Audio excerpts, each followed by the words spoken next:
Социјалдемократскиот сојуз на Македонија бара одговорност од Јаневска. Министерката за образование Весна Јаневска по неколку неделните манипулации и уверувања дека на 1 септември секое дете ќе добие учебници, конечно ја призна вистината. Учебници за сите ученици нема. Со ова, министерката директно си ги потврди лагите и манипулациите во јавноста. Прво тврдеше дека се е подготвено, се е под контрола, учебници на 1 септември ќе има за сите ученици, потоа обвини дека СДСМ лаже, за да на крај, под притисок на јавноста и на фактите, ретерираше и го призна она што СДСМ го тврдеше, дека учебници за сите нема. Со тоа уште еднаш го потврдува она што СДСМ континуирано го кажува.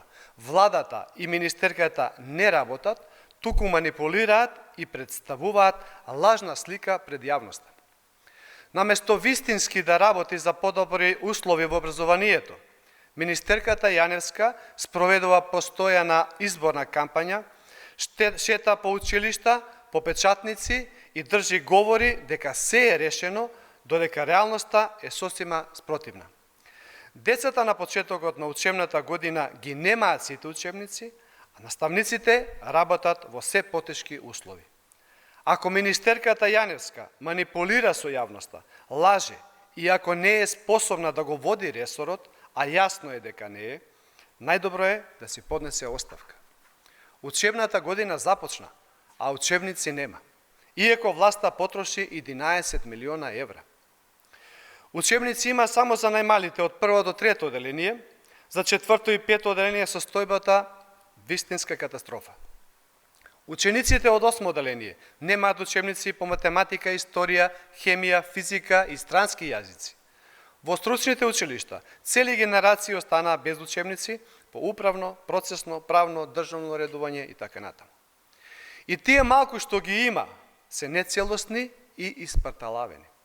Родителите се принудени да печатат материјали од Вибер групи, додека децата буквално немаат од што да учат. Ова е доказ за целосна неспособност на власта. Весна Јаневска и премиерот Христијан Мицкоски ги изневерија учениците, родителите и наставниците. Наместо нови учебници, добивме признание дека учебници нема, иако парите се потрошени. Учениците и наставниците не смеат да бидат жртва на неспособност.